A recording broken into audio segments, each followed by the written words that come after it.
ایک صاحب نے بیوی کو 2 مرتبہ طلاق دی اور رجوع کر لیا, اب تیسری مرتبہ بھی دے دی, اب رجوع کرنا چاہتا ہے. رجوع کھیلنے کی اجازت نہیں ہے, 2 دفعہ ہے, تیسری دفعہ میں اب رجوع نہیں ہو سکتا. اللہ اللہ کرے بیٹھ کے, تینوں ہو گئی تو ختم, ورنہ تیسری دے کے پھر چوتھی پہ رجوع کرے گا, 5ویں پہ رجوع کرے گا. اور زمانے جاہلیت میں ایسا ہی ہوتا تھا. یہ جو اہل حدیث لوگ بولتے ہیں نا نبی کے دور میں 3 طلاقیں ایک سمجھی جاتی تھیں, اس کا مطلب یہی ہے کہ زمانے جاہلیت میں 3 طلاقیں ایک سمجھی جاتی تھیں. بہت سے صحابہ کو پتہ نہیں تھا کہ یہ مسئلہ منسوخ ہو گیا ہے, اب 3 طلاقیں 3 سمجھی جائیں گی, ایک نہیں سمجھی جائے گی. جیسے متع کا بہت سے صحابہ کو نہیں پتہ چلا تو وہ نبی کے دور میں حلال سمجھتے تھے اس کو.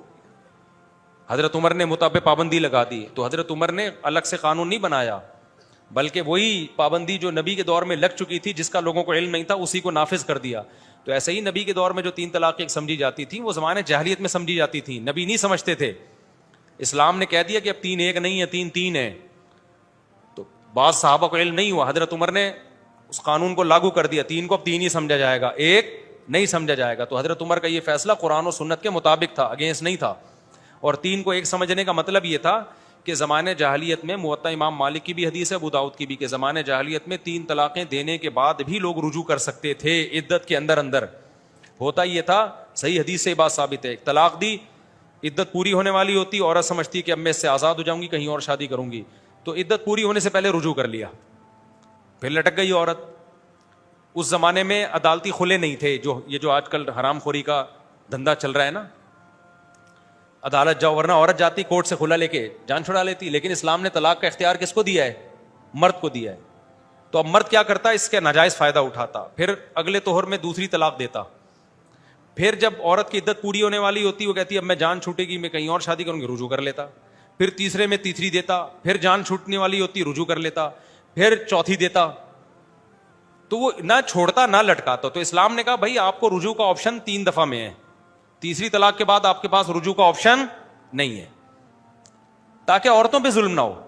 اس سے بھی پتہ چلتا ہے عدالتی خلا کی کوئی ویلیو ہے ہی نہیں اسلام میں. عورت کی جان چھڑانے کے لیے, کیونکہ اختیار مرد کے پاس ہے نا, تو اس اختیار کو محدود کیا جائے, لامحدود نہ کیا جائے. اگر عورت کے پاس بھی عدالت سے کورٹ کا اختیار ہوتا تو پھر اسلام کو اختیار محدود کرنے کی کیا ضرورت تھی؟ طلاق کی بھی ضرورت نہیں تھی. عورت کہتی میں نے رہنے نہیں, actually I don't want to live with you, I cannot spend my time with you, I love Salim, I don't like Wasim. جیسے کہ آج کل ہو رہا ہے نا کورٹ میں. اور ہمارے بعض مذہبی اسکالرز جن کو قرآن و سنت کا کچھ بھی نہیں پتا, وہ اس عدالتی خلا کو کہہ رہے ہیں قرآن و سنت کے مطابق ہے. مطابق ہوتا تو اسلام زمانے جاہلیت میں مرد کے اختیار کو محدود اسی لیے تو کیا ہے کہ رائٹ تمہارے پاس ہے, تو اب اس کو لامحدود نہیں کرنا, 3 طلاقوں کے ساتھ باؤنڈ کرنا ہے اس کو, کہ تیسری دفعہ کے بعد رجوع کا حق نہ ہو. کیونکہ عورت الگ سے نہیں لے سکتی طلاق. عورت پہ ظلم ہوتا تھا کہ 3 کے بعد بھی مرد اس کو روک لیتا, پھر چوتھی دیتا. عورت کہتی نہ رکھتا ہے نہ روکتا ہے, طلاقیں دیتا جا رہا ہے اور پھر رجوع کر لیتا ہے. تو اسلام نے کہا بھائی 3 دفعہ کے بعد رجوع نہیں کر سکے گا. تو اگر یہ عورت کو بھی عدالت سے, کورٹ سے خلا کا حق ہوتا, یک طرفہ خلا جسے کہتے ہیں, تو پھر اسلام کو اس تکلف کی ضرورت کیا تھی کہ بھائی کہ 3 کے بعد. اسلام کہتا بھائی اس نے تو رہنا ہوگا تو 3 کے بعد, 4 کے بعد ہو یا 1 کے بعد ہو, نہیں رہنا ہوگا تو نہیں رہے گی, اس کے پاس تو ویسے ہی حق ہے کورٹ سے جا کے خلا لے لے. تو یہ اس لیے کہ کورٹ کے پاس یہ اختیار نہیں ہے. آج کل کے مذہبی اسکالر میں اتنی سینس تو ہے نہیں, اور یہ علماء پہ اعتراض کرتے ہیں, اتنی سینس تو ہے نہیں جو نئے علماء کے علاوہ جو مذہبی اسکالرز آ رہے ہیں. تو اسلام نے کیا اس لیے کہ سارے رائٹ کس کو دیے ہیں طلاق کے بارے میں, مرد کو دیے ہیں. تو اب وہ ناجائز فائدہ اٹھا رہا تھا, تو اسلام نے کہا بھائی 3 کے بعد حق نہیں ہے, تو اب 3 ایک دفعہ میں دو یا 3 دفعہ میں دو. اسلام نے کہا اب تمہارے اختیار ہم نے محدود کر لیے ہیں, غصے میں دو, محبت سے دو, 3 ایک مجلس میں دو, ایک الگ الگ مجلس میں دو. قرآن و سنت نے ایسا کوئی فرق نہیں کیا ہے. وہ جو اہل حدیث پیش کرتے ہیں نا کہ نبی کے دور میں 3 طلاقیں ایک ہوتی تھی, اس میں کہیں بھی یہ نہیں ہے کہ ایک مجلس کی 3 طلاقیں ایک ہوتی تھی. اگر ایک مجلس کی 3 ایک ہوتی نا, تو عبداللہ بن عباس یوں بیان کرتے نبی کے دور میں ایک مجلس کی 3 طلاقیں ایک ہوتی تھی, حضرت عمر نے ایک مجلس کو 3 کیا. نہ, اس میں علل اطلاق ہے کہ نبی کے دور میں علل اطلاق 3 ایک ہوتی تھی. کیا مطلب؟ چاہے ایک مجلس میں ہو یا 3 مہینے میں ہو. اور ایک ہونے کا مطلب 3 کے بعد بھی رجوع کا حق ہوتا تھا, جیسے 1 کے بعد رجوع کا حق ہوتا ہے. تو وہ 3 عملاً ایک ہی ہو گئی نا, کہ 1 کے بعد بھی رجوع کا حق ہے, 3 کے بعد بھی ایک رجوع کا حق ہے. تو 3 اور 1 میں کوئی فرق نہیں تھا, یہ مطلب ہے. حضرت عمر نے بولا یہ فرق تو قرآن نے کیا ہے, تو اب کریں گے ہم فرق. لوگ اس کا جو ہے وہ ناجائز فائدہ اٹھا رہے ہیں. تو حضرت عمر نے اس کو وہی نافذ کیا جو قرآن و سنت کا فیصلہ تھا. سمجھتے ہو کہ نہیں سمجھتے؟ تو اب 3 اکٹھی دو یا الگ الگ مجلسوں میں دو, 3 ہی ہوں گی وہ. اس میں اہل حدیث کا مذہب بالکل باطل ہے, اور کتنے لوگ تو اس چکر میں اہل حدیث بنے طلاقیں دے دے کے بیوی حلال کرنے کے لیے. تو یہ کس بیس پہ آپ مسلک چھوڑ رہے ہو بھائی؟ بیوی حلال کرنے کے لیے آپ نے مسلک چینج کر دیا, اس سے بڑی کوئی بغیرتی ہو سکتی ہے؟ تو اور خود اہل حدیث کے لیے بھی بیوی حلال نہیں ہوگی, کیونکہ اہل حدیث کا دعویٰ ہے ہم قرآن و سنت کو فالو کرتے ہیں. تو قرآن و سنت کی ان دلائل کا آپ کے پاس جواب نہیں ہے, آپ جان چھڑاتے ہو اس مسئلے میں. طلاق کے مسئلے میں کبھی کوئی اہل حدیث آپ کے ساتھ نہیں بیٹھے گا, بحث نہیں کریں گے, ان کو پتا ہے ہم اس مسئلے میں ہمارے پاس کخ بھی نہیں ہے. تو میرا تو تجربہ ہے نا, 20 دفعہ اہل حدیث بڑے بڑے علماء کو دعوت دی ہے, یار آپ کیوں لوگوں کو حلال کو حرام کو حلال کر رہے ہو یار؟ ایک عورت کو جس کو اللہ نے حرام کر دیا آپ کس بیس پہ حلال کر رہے ہو؟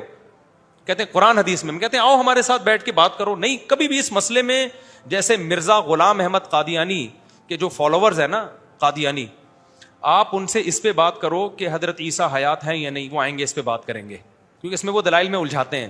حالانکہ دلائل اس میں ہمارے مضبوط ہیں اہل سنت کے کہ عیسیٰ علیہ السلام زندہ ہیں, لیکن عیسائی وہ نا قادیانی اس پہ الجھائے گا اس مسئلے میں, اس لیے الجھانے کے لیے وہ مناظرے کے لیے تیار ہو جائیں گے. وہ اس پہ بھی بات کرتے ہیں کہ مرزا غلام احمد قادیانی نبی تھا یا نہیں تھا, اس میں مناظرے کے لیے ایگری ہو جاتے ہیں. لیکن آپ کو پتا ہے اگر آپ کسی قادیانی سے اس پہ بحث کرو کہ مرزا غلام احمد شریف آدمی تھا یا نہیں تھا, قادیانی زہر کا پیالہ پی لے گا, اس ٹاپک پر بیٹھے گا نہیں آپ کے ساتھ. سمجھ رہے ہو نا؟ زہر کا, یہ تجربے کی بات کر رہا ہوں میں, زہر کا پیالہ پی لے گا, اس ٹاپک پر کبھی بھی نہیں آپ کے ساتھ بیٹھے گا وہ, کیونکہ اس کی کتابوں سے لگتا ہے کہ وہ شریف آدمی, کتابوں کے حوالوں سے پتا چلتا ہے وہ شریف آدمی نہیں تھا. تو ایسے ہی میرے بھائی اہل حدیث علماء کو ہم نے دیکھا اس مسئلے میں نا, 3 طلاق کے مسئلے میں کوئی زہر کا پیالہ پی لیں گے, لیکن طلاق اس موضوع پر وہ کسی صحیح مستند عالم سے بات کرنے کے لیے تیار نہیں ہوں گے. وہ نہیں کہنا نہیں بھائی وہ تقلید آ جاؤ, رفع الیدین آ جاؤ, کیونکہ ان میں دلائل دونوں طرف ہیں اور پیچیدہ دلائل ہیں. رفع الیدین کا مسئلہ تو اختلافی ہے نا, اس میں دونوں طرف دلائل ہیں. جو جب دونوں طرف دلائل ہوتے ہیں تو جو پیش کرنے والا ہے اس کے اسٹائل کو اور اس کی تیاری کو دیکھا جاتا ہے کہ وہ کس انداز سے پیش کر رہا ہے. اگر وہ انداز صحیح ہوگا تو مناظرہ جیت جائے گا, نہیں صحیح ہوگا تو ہار جائے گا. لیکن طلاق کے مسئلے میں تو کخ بھی نہیں ہے ان کے پاس, لہٰذا اس میں بڑی جان. میرے ایک دوست اہل حدیث ہیں, میں نے ان کو اپنا 3 طلاقوں والا نا, میں نے ویڈیو پوری دلائل کے ساتھ ریکارڈ کروائی, وہ کلپ بھیجا, میں نے کہا آپ بتاؤ اہل حدیث علماء کے پاس اس کا کیا جواب ہے, آپ بتاؤ نا, آپ تو خود اہل حدیث ہو, اپنے علماء سے پوچھو نا. تو کہتے ہیں میں نے ان علماء سے بات کی ہے, وہ کہتے ہیں یار چھوڑو اختلافی مسئلہ ہے, کیا رکھا ان مسئلوں میں, آج سے تھوڑی, تو بہت پرانا مسئلہ ہے. میں نے کہا اسی پہ بات کر لیں گے کہ پرانا ہے یا نیا ہے, ٹھیک ہے نا. نہیں بیٹھتے اس پہ وہ. تو اس لیے چاہے اہل حدیث اپنی بیوی کو 3 طلاقیں دے یا کوئی حنفی شافی دے, 3 طلاقوں کے بعد قرآن و سنت میں بہت واضح ہے میرے بھائی کہ بیوی حلال نہیں ہوگی. تو یہ اختلافی نہیں ہے, یہ حق کی مخالفت ہے. میں اہل حدیثوں کی نیت پہ شک نہیں کرتا, ان سے دلائل سمجھنے میں بہت بڑی مسٹیک ہوئی ہے. میں نہیں کہتا انہوں نے جان کر 2 نمبری کی ہے, لیکن ظاہر ہے جب آپ مجتہدین کو چھوڑو گے نا, اپنے علم پہ اعتماد کرو گے تو بڑے بڑے بلنڈر آپ سے ہوں گے. آپ کی نیت اچھی ہوگی لیکن آپ سے غلطیاں بڑی بڑی ہوں گی. میں نیتوں پہ شک نہیں کرتا کہ وہ منجن بیچ رہے ہیں, دکان جیسے لوگ کرتے ہیں, نیت قرآن و سنت کو فالو کرنے کی ہوگی, لیکن اس میں ان سے بہت بڑی غلطی ہوئی ہے. حدیث میں آتا ہے کہ فرقہ جنتی ہوگا, تو ہم مجتہدین میں جو اختلاف آئے تھے, اختلافات کے باوجود بھی ایک جنتی مرتبے فرقے میں آتے ہیں. جی ہاں, مجتہدین میں جو اختلافات ہیں وہ فروعی اختلافات ہیں, وہ اختلافات صحابہ میں بھی تھے. ان اختلافات کی بیس پہ یہ نہیں کہا جا سکتا یہ الگ الگ فرقے ہیں, وہ ایک ہی فرقے ہیں. وہ کون سا فرقہ ہے؟ ما انا علیہ و اصحابی, جو قرآن و سنت کو مانے اور صحابہ کو مانے. تو جو اس میں ہوگا وہ جنتی فرقہ ہوگا, چاہے ان کے آپس میں نمازیں مختلف بھی کیوں نہ ہو, نماز پڑھنے کا انداز مختلف بھی, کیونکہ دونوں کس کو مانتے ہیں؟ صحابہ کو. تو ان میں وہی اختلاف ہوں گے جو صحابہ میں تھے, صحابہ سے ہٹ کے کوئی مسئلہ وہ بیان نہیں کریں گے. تو اس لیے جو ما انا علیہ و اصحابی پہ معیار پہ جو بھی اترے گا, تو جس نام سے بھی وہ جنتی فرقہ ہے, اور جو اس معیار پہ پورا نہیں اترے گا وہ کتنے ہی اچھے نام سے ہو, بے شک وہ اپنا نام جنتی فرقہ ہی رکھ لے, لیکن وہ جنتی نہیں ہے, وہ جہنمی فرقہ ہے. تو ناموں کو مت دیکھو, جنتی فرقے کی علامات ہوتی ہیں, ان علامات کو دیکھو. جس میں علامت پائی جائیں گی وہ کیا ہوگا؟ وہ جنتی ہوگا, چاہے وہ حنفی ہو, شافی ہو, کسی بھی نام سے ہو, اس سے کوئی فرق نہیں پڑتا. کبیرہ گناہ سے توبہ کرنا کیوں ضروری ہے؟ اگر قیامت کے دن اعمال تو لے جائیں گے, تو اگر نیکیاں زیادہ ہو گئیں تو گناہ. انہوں نے مسئلہ یہ پوچھا ہے کہ بھائی ہماری نیکیاں زیادہ ہوں اور برائیاں کم ہوں تو اگر ہم نے کبیرہ گناہ کر بھی لیا تو کبیرہ نیکیاں بھی تو بہت ساری کی ہیں نا. جیسے گناہ کبیرہ ہوتے ہیں تو کبیرہ نیکیاں بھی تو ہوتی ہیں نا. تو نیکیاں ہم نے زیادہ کی ہیں, گناہ کم کیے, تو 2-4 اگر کر بھی لیے تو توبہ کرنے کی کیا ضرورت ہے؟ قیامت میں تو پلس مائنس ہوگا, نیکیاں زیادہ ہو جائیں گی تو پھر بخشش ہو جائے گی. تو دیکھو قیامت میں بار بار میں بتاتا ہوں نیکیاں گینی نہیں جائیں گی بلکہ تولی جائیں گی. بعض دفعہ ایک گناہ جس کو آپ کبیرہ سمجھ رہے ہوتے ہیں وہ ہی اتنا وزنی ہو جاتا ہے کہ آپ کی ساری کبیرہ نیکیوں کو وہ کھا جاتا ہے. تو گناہ کر کے اس پہ اڑ جانا, توبہ نہ کرنا, یہ اتنا بڑا گناہ ہے کہ یہ ایک ہی نیکیاں کھانے کے لیے کافی ہے. اللہ نے یہ آپشن دے دیا کہ توبہ کر کے معاف کروا لو. یہ کوئی کم آپشن ہے کیا؟ اس میں بھی موت آ رہی ہے کہ توبہ کرتے ہوئے. تو اس پہ اللہ کو غضب آ گیا. میں یہ نہیں کہہ رہا لازمی جہنم میں جائے گا, اللہ ہو سکتا ہے اس کی نیکیوں کا پلڑا بھاری ہو جائے, کوئی ایسی نیکی کی ہو بہت ہی بھاری نیکی کر دی ہو اس نے, 4 شادیاں کر کے بیٹھا ہوا, سوری استغفر اللہ, یعنی اس زمانے میں تو یہ بھی کوئی آسان کام نہیں ہے. ہو سکتا ہے کوئی اتنی بھاری نیکی کر دی ہو کہ بخشش ہو جائے, تو عین ممکن ہے. لیکن بھائی کوئی کنفرم نہیں ہے, ہو سکتا ہے ایسا گناہ ہو جو اس نیکیوں پہ کیا آ جائے, بھاری پڑ جائے. اس لیے گناہ سے توبہ ضروری ہے, کیونکہ توبہ نہ کرنا مستقل ایک جرم ہے. آپ سمجھ رہے میں نے ایک گناہ کیا ہے, میں توبہ نہیں کر رہا تو کیا ہوا؟ توبہ نہ کرنا ایک مستقل بھی تو جرم ہے. کیوں اللہ کو راضی نہیں کر رہا منا کے؟ تو یہ گناہ سے میرے بھائی دور ہی رہو بس. اچھا یہ بھی ہو گیا جناب. آپ سے میرے زمانے اگر کوئی مریض ڈاکٹر سے علاج کراتے ہوئے ٹھیک ہو جائے, ٹھیک ہونے کے بعد کہے کہ ڈاکٹر نے ٹھیک کیا ہے, تو کیا وہ اسباب کی دنیا میں ایسا کہے تو کیا مشرک ہوگا؟ نہیں بھائی مشرک نہیں ہوگا. یہ کہنا کہ ڈاکٹر کی دوا سے میں ٹھیک ہو گیا ہوں یہ شرک نہیں ہے. اس دوا سے مجھے فائدہ ہوا ہے. بعض لوگوں کو بہت زیادہ غلو کر دیتے ہیں مسائل میں.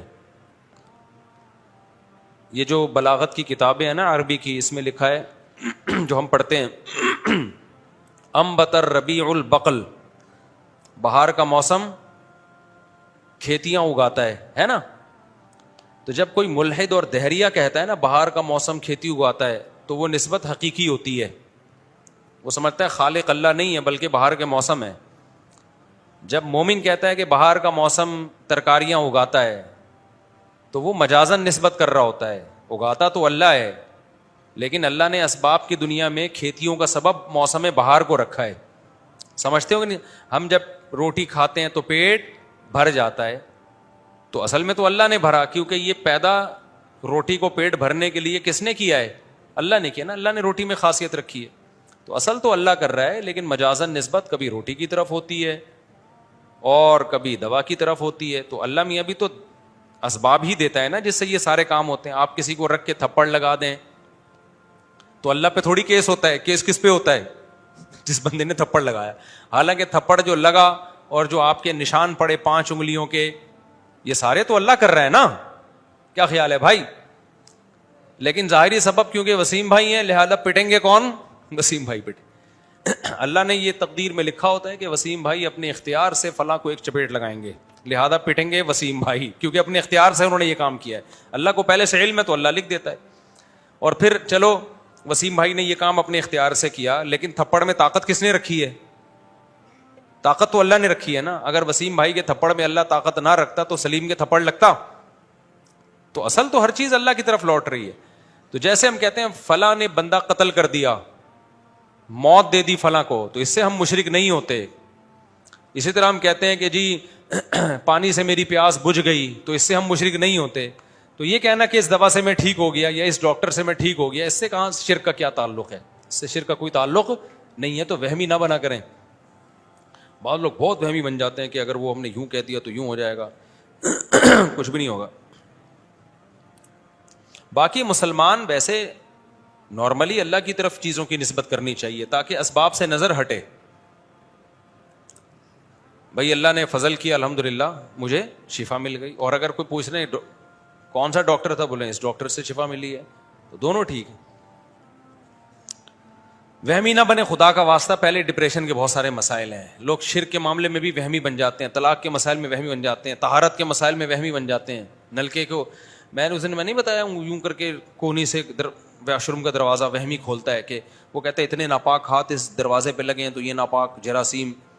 تو وہ میں نے مسائل سن کے نا ایک دن میں بھی یوں کرنے لگا تھا. مجھے ایک دم خیال ہوا کہ یار یہ میرے اوپر بھی اثر پڑ گیا ہے, لوگوں نے مسئلہ اتنے پوچھے ہیں. کیونکہ زیادہ ڈیپ میں جاؤ گے نا تو ظاہر ہے کتنے لوگ استنجا کر کے صابن سے ہاتھ دھوئے بغیر آ رہے ہوتے ہیں, واش روم کا دروازہ کھول رہے ہوتے ہیں. تو آپ جب ہاتھ لگے گا تو آپ تو بہت زیادہ ڈیپ میں جانے کی ضرورت ہے ہی نہیں. یہ اللہ نے ہاتھ دیا ہے, ہمیں کونیاں نہیں دی ہیں. کونیاں کسی کو مارنے کے لیے دی ہیں. کوئی بندہ نہ سدھر رہا ہو نا, جا کے سائڈ پہ کونی مارو, یہ اس کام کے لیے. باقی ویسے واش روم کا دروازہ کھولنا چاہیے ہاتھ دھو کے. اچھا یہ مسئلے جتنے بتائے جائیں وہم اور بڑھتا ہے لوگوں کا, کم نہیں ہوتا. اب بہت سے لوگ دیکھنا کونیوں پہ سیٹ ہو جائیں گے. ٹھیک. اچھا بھائی مفتی صاحب توحید شرک کے حوالے سے برائے مہربانی مختصر وضاحت کریں کہ اسباب کے تحت مدد کون کر سکتا ہے, اور ٹھیک تو اللہ ٹھیک, اور غیب کی مدد تو کیا لکھا پتہ نہیں. دیکھیں اسباب تو اللہ نے جو اسباب پیدا کیے ہیں ان کے ذریعے کام ہوتا ہے, اور جس چیز کے اسباب پیدا ہی نہیں کیے ہیں تو وہ صرف اللہ ہی کر سکتا ہے. اب آپ بوڑھے ہو جائیں تو ڈاکٹر کہتے ہیں, میڈیکل سائنس کہتی ہے کہ آپ کے اولاد کا چانس ختم ہو گیا. عورت خاص طور پہ, مرد میں تو پھر بھی رہتا ہے حساب, یعنی چانس رہتا ہے, لیکن عورت میں تو بڑھاپے میں ختم ہو گیا. لیکن اللہ اسباب کا محتاج نہیں ہے, وہ بغیر سبب کے دے سکتا ہے. تو کسی نبی کے بارے میں, فرشتے کے بارے میں, بزرگ کے بارے میں یہ عقیدہ رکھنا کہ یہ اسباب کے بغیر خود بخود کام کر سکتا ہے, اللہ نے اس کو اختیارات دے دی ہیں, تو یہ شرک ہے. اللہ کہتا ہے میں نے کسی کو اختیارات نہیں دیے. جو آج کل کے مشرک ہیں وہ گڑبڑ یہ کرتے ہیں, وہ کہتے ہیں ہم یہ تھوڑی کہہ رہے ہیں خود سے ان کے پاس اختیار ہیں, اللہ نے دے دیے تو کیا اللہ نہیں دے سکتا. ہم کہتے ہیں اللہ سب کچھ کر سکتا ہے لیکن اللہ دیتا نہیں ہے. اللہ سب کچھ کر سکتا ہے لیکن اللہ کسی کو اختیار دیتا نہیں ہے. اللہ کہتے ہیں تم اپنی حکومت میں کسی کو شریک نہیں کرتے تو میں کیسے شریک کر لوں. تو اللہ نہیں دیتا کسی کو. اللہ کہتے ہیں سارے اسباب سے ہٹ کے اختیارات میرے پاس ہی ہیں, میں نے دیے ہی نہیں ہے کسی کو. سمجھتے نہیں ہو نا بات کو, جب نہیں پڑھو گے رات کو تو نہیں سمجھو گے بات کو. مفتی صاحب میں کیا لکھا ہے بھائی, گاڑی چلاتا ہوں وہ سواری دیتی اور مجھے کمیشن کاٹتی ہے, سو میں 12 روپے تو یہ جائز ہے, سود میں تو نہیں آئے گا. مجھے سواری دیتی ہے اور مجھ سے کمیشن, تو جو بڑی بڑی کمپنیاں ہیں وہ آپ کو سواری دیتی ہیں اور اس پہ کمیشن لیتی ہیں, تو اس میں سود کا کوئی تعلق نہیں ہے, اس سے جائز ہے. ہاں یہ شیعہ سنی مسائل نہ پوچھا کرو, اس سے فرقہ واریت کم نہیں ہوتی میرے بھائی, پھیلتی ہے. اسلامک بینک میں ملازمت کرنا کیسا ہے, کیونکہ بینک وقت جائز ہے بالکل. اسلامک بینکنگ میں بیت الخلاء میں لگے بیسن میں وضو کرنا کیسا جائز ہے. مختصر میں نماز میں اکثر کسی شخص کی آستین اوپر ہوتی ہے تو کیا نماز ہو جاتی ہے؟ بھائی نماز ہو جاتی ہے. عقیقے کے بارے میں عقیقہ جو ہے نا 7ویں دن کرنا سنت ہے, 14ویں دن کر لیں, نہیں تو پھر جس دن بکرا ملے اس دن کر لیں. اور وہی ہے 2 دمبے یا 2 بکرے یا گائے کے 2 حصے یا کٹے کے 2 حصے, کوئی بھی کسی بھی طرح, لڑکے کا اور لڑکی کا 1 حصہ. یہ سنت عمل ہے, کوئی فرض واجب نہیں ہے. اگر کسی کے پاس گنجائش نہیں ہے, پہلے ہی ہسپتال میں اتنا خرچہ ہو گیا اس کا کہ خود ہی کٹ گیا بیچارہ وہ, تو نہ بھی کرے تو کوئی حرج نہیں ہے, لیکن کر لینا چاہیے, بہتر ہے.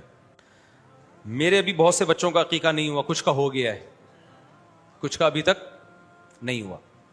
تو اسپیڈ اتنی ہے کہ وہ, یعنی اب آپ خود سوچ سکتے ہیں کہ بہرحال کرنا پڑے گا ابھی مجھے, ٹھیک ہے. بس فوت ہو جائے تو پھر عقیقے کی ضرورت نہیں ہے. جی میں زکوٰۃ کی رقم اسکول کے کسی کام یا بچوں پہ خرچ کر سکتا ہوں؟ نہیں, اسکول کی حالت خراب ہے, نہیں, زکوٰۃ تعمیروں پہ خرچ نہیں ہوتی. اور غریب کو مالک بنانا ضروری ہے. کوئی نابالغ بچہ جس کا باپ غریب ہو اس کو زکوٰۃ کی رقم دے سکتے ہیں, اور نابالغ بچہ جس کا باپ امیر ہو تو اس بچے کو زکوٰۃ, کیونکہ نابالغ بچہ اپنے باپ سے پہچانا جاتا ہے. باپ امیر ہے تو نابالغ بچہ امیر سمجھا جائے گا, باپ غریب ہے تو نابالغ بچہ غریب سمجھا جائے گا. کافی ہو گیا میرے بھائی, میں آپ کی ویڈیو دیکھ کر اسلام کے قریب آیا, مگر کچھ آپ کے حالات جو آپ نے کسی اور کے لیے کہے تھے میں نے اپنے اوپر سمجھ بیٹھا اور میں آپ کے اگینسٹ کمنٹ کیا, جس کے لیے میں شرمندہ ہوں, اور میں 4 شادیاں کرنا چاہتا ہوں, پھر میرے ماں باپ مجھے نہیں کرنے دے رہے, کروائی, وہ بھی میری مرضی کے خلاف. دل سے دعا کرتا ہوں اللہ تعالیٰ آپ کو مرنے سے پہلے پہلے 4 کروا دے آپ کی، کیونکہ 4 کرنے کے بعد تو مر ہی جانا ہے آپ نے، اس لیے مرنے سے پہلے پہلے اللہ کرا دے. میں مذاق کر رہا ہوں، نہیں مریں گے انشاءاللہ. اللہ تعالیٰ آپ کی اچھی اچھی جگہ شادیاں کرا دے بھائی، عدل کی توفیق بھی دے، خالی شادیوں کو فوکس نہیں کرنا، ان کے حقوق کو بھی فوکس کرنا ہے. اللہ آپ کے مال میں بھی برکت دے. کسی کو اتنی دعائیں میں نے دی ہوں گی کبھی زندگی میں؟